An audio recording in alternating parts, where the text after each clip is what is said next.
Aqui no Rio, houve uma pesquisa que apontou que a Uber, os Ubers, nesse caso a Uber, que a Uber era a marca mais admirada, mais querida pelos cariocas. Você acha que isso é reflexo de tudo isso que você falou? E também revela uma carência antecedente grande do mercado? Não, eu acho que carência, com certeza, né? Eu acho que, e aí sem desmerecer o mercado de como ele era antes, porque existiam, junto com a Uber, vieram várias mudanças, né? A mudança de você usar um aplicativo, em vez de você necessariamente ligar no ponto, como a gente já falou aqui, a previsibilidade. Então, acho que tem uma carência, e eu acho que a cidade do Rio, especificamente, ela tem uma característica de ter polos onde é muito difícil você ter acesso a outro meio de transporte. Nos últimos anos a gente viu uma melhoria com a expansão do metrô, mas você conseguir ter acesso a esse pool de parceiros que estão conectados na plataforma 24 horas por dia é, sem dúvida, um diferencial que supre uma carência. É mais até do que uma carência, é uma coisa que hoje a gente já tem pesquisa que indica que as pessoas não saem mais dirigindo para beber, para jantar e optam por voltar para casa com Uber, que é uma coisa que no Rio também, a lei seca já é uma coisa instituída há muitos anos, como está se tornando em várias outras cidades do Brasil, mas eu acho que você sair sabendo que aquilo está disponível para você é o que muda, né? Versus você saber que talvez você conseguisse voltar para casa de uma outra forma. Aquilo é quase como se fosse uma certeza que onde você estiver, você vai ter acesso. E isso acaba mudando o comportamento, né? Acaba mudando a forma com que as pessoas saem de casa, as escolhas, talvez até a frequência, né? Podem acabar saindo mais ou menos à noite por ter essa opção, como elas se locomovem no dia a dia, seja para trabalho. Obviamente a gente hoje em dia é um meio utilizado até para pessoas diariamente para irem e voltarem do trabalho, então acaba mudando o comportamento. Se você olhar o que está por trás do crescimento do nosso negócio, tem uma mudança de comportamento brutal. E isso é o que faz a gente ter 22 milhões de pessoas conectadas no Brasil. Foram vários tipos de comportamento sendo mutados, seja o comportamento noturno, seja o comportamento de ir e vir ao trabalho, seja o comportamento do last mile, que acaba sendo muito importante também. Então, pessoas que se locomovem via ônibus, trem, metrô, e acabam usando a Uber nesse último trecho.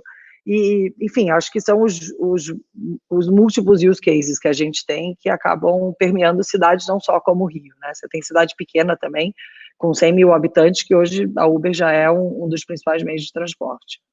Eu usei Uber pela primeira vez, até numa visita, se não me engano, ao Rodrigo Veloso, que foi um dos entrevistados dos papos aqui. A gente saiu lá no Vale. Isso, você lá no foi Vale. visitar ele lá. Isso. E aí, eu lembro que quando alguém falou, não, vamos chamar um Uber, eu não entendi bem, assim, a primeira vez você fica, né, por mais óbvio que seja que você vai esperar um carro, né, com uma pessoa dentro, naturalmente não é um androide, não é um alienígena que está dirigindo, é uma pessoa, você fala assim, mas Uber, né? Então ficou assim um negócio, a gente ficou assim, mas será que isso? E aí apareceu um carro normal com um cara normal, né? Como as pessoas são normais, os carros são normais.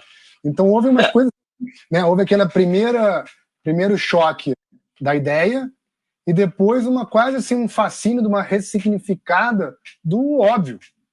Né? E uma coisa muito familiar, né? Tipo, tem uma pessoa, tem um carro, vou entrar no carro e dar bom dia para essa pessoa, né? E eu lembro que aqui no Brasil a Uber chega com o Uber Black, né? Essa que naturalmente são preços mais elevados, né? Um outro tipo de serviço, e depois a coisa expande para as outras classes, vamos dizer assim, de serviço. As outras categorias. Isso estava no plano, Cláudio? Como é que foi isso? Antes de responder essa pergunta, só comentar na sua experiência internacional, que eu acho que isso é as pessoas normalmente lembram um momento onde elas tiveram essa primeira interação, como você contou, e muitas vezes quando você escuta round table de usuário, o momento onde você percebe que em qualquer lugar do mundo você pode ter aquilo, e aquilo vai ser familiar, como você falou, também é um momento muito marcante. Eu me lembro que eu fiz uma viagem com meu filho, uma viagem de mãe e filho só, e foi uma viagem que eu fui super rigorosa, de a gente só vai andar de metrô, só vai andar a pé, nada de mordomia, cada um carrega a sua mala, aquela viagem que você entra numa de vai ser uma lição de vida, né? E na hora de ir embora, a gente estava com mala grande para ir para o aeroporto, então eu falei, putz, não vai dar, né? Eu vou ter que quebrar minha própria regra agora na hora de ir embora. E me vi numa situação assim, cara, mas como que eu vou fazer isso? Vou descer na rua? E mandei uma mensagem para uma prima minha que passa muito tempo nessa cidade. Eu falei, cara, o que eu faço? Aí ela só me respondeu, isso foi antes de eu trabalhar na Uber, obviamente, já faz muitos anos, ela só me respondeu, tipo, Uber, ponto de interrogação, e eu nunca vou esquecer aquele momento onde caiu a minha ficha, tipo, duh, é óbvio, né? Tipo, why not?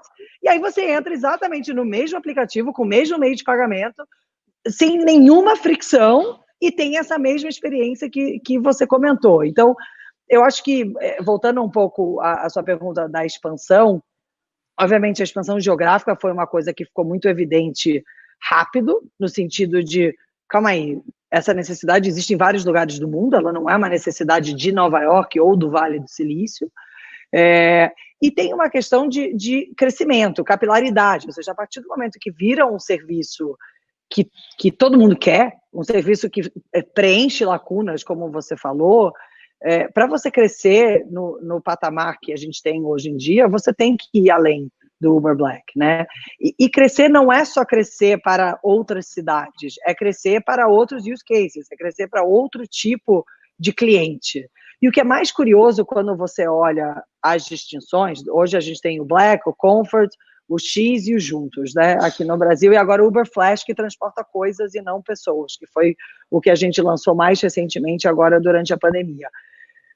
Não necessariamente esses produtos estão direcionados a pessoas diferentes, né? Então não é que eu falei, bom, o Black é para o Bruno e o X é para o irmão mais novo do Bruno que ainda está na faculdade. O que a gente vê muitas vezes é uma transição da mesma pessoa usando serviços diferentes em momentos diferentes. Então, eu sou um caso emblemático que eu só ando de X. Eu adoro andar de X, eu gosto de conversar com o motorista de X, ele me atende super bem para fazer o trajeto dentro da cidade.